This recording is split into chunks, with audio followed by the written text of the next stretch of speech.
ఈ రోజు గౌరవనీయులు నారా లోకేష్ గారు ఎమ్మెల్యేగా అలాగే మంత్రివర్యులుగా ఈ యొక్క నియోజకవర్గాన్ని కన్న బిడ్డలాగా చూసుకుంటున్నారని చెప్పడానికి ఇదే నిదర్శనం.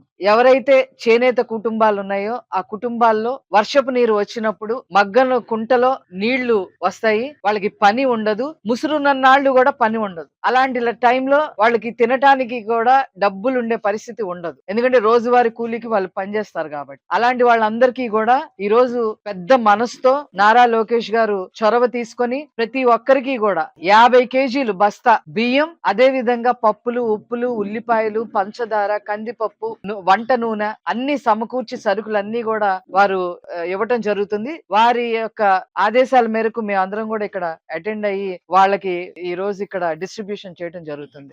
ఈ చేనేత కుటుంబాలు అందరి తరఫున నారా లోకేష్ గారికి మేము అందరం ప్రత్యేకంగా ధన్యవాదాలు తెలియజేస్తాము.